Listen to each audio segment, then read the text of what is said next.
Nah, balik lagi Pramon Edi ke mana, ke polisi ya. Jadi Babin Kamtibmas ini tidak ujuk-ujuk, tidak sekonyong-konyong, tidak bekerja sendiri kan. Pasti ada instruksi dari atasnya.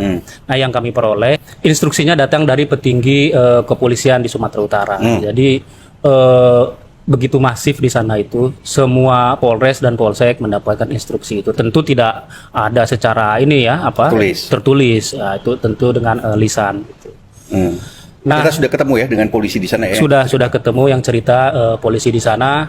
Menariknya, semua pengusaha di Sumatera Utara itu merapat ke Bobi, bukan ke Edi. Jadi logistiknya Edi ini seret tuh. Karena itulah uang saksi sampai sekarang Edi belum ngasih ke partai. Ini cerita dari internal PDIP sendiri kalau uang saksi ya itu. Jadi karena semua pengusaha itu ke Bobi itu. Nah, Bobi juga kan punya logistik sendiri ya, terutama dia kan diduga bermain di tambang nikel, makanya kan Blok Medan itu betul maksudnya. Persis. Nama dia pernah disebut oleh tersangka dan juga saksi di persidangan bahwa Blok Medan itu adalah miliknya Bobi, bukan milik Bobi, jatahnya Bobi atau Kahiyang. Sudah pernah ditulis di majalah Tempo. Sudah pernah ditulis di majalah Tempo. Dan Derwan juga punya datanya waktu Persis. itu. Ya. Dan kami kan sangat menelusuri betul itu Blok Medan itu karena dugaannya dia memakai proksi perusahaan, salah satu perusahaan di Maluku Utara ya gitu. Jadi Blok Medan itu mengacu ke konsesi yang ada di Maluku Utara. Gitu. Nama perusahaannya adalah PT Mineral Trobos. Nah, ketika kami cek akta usahanya, di situ ada anak salah satu petinggi polisi yang saat ini menjadi instrumennya Bobi untuk memenangkan dia. Berkelindan di situ ya. Iya betul. Jadi ya begitulah Sumatera Utara. Ya. Keras bos.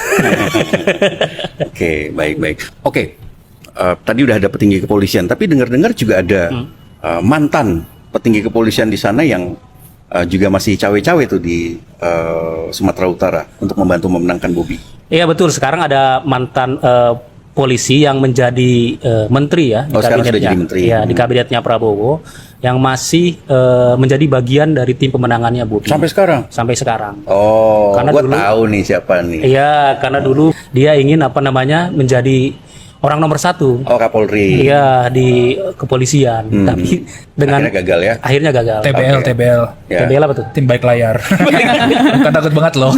TBL. Kita punya cerita ya soal ini ya, soal petinggi kepolisian dan hubungannya dengan Bobi ya.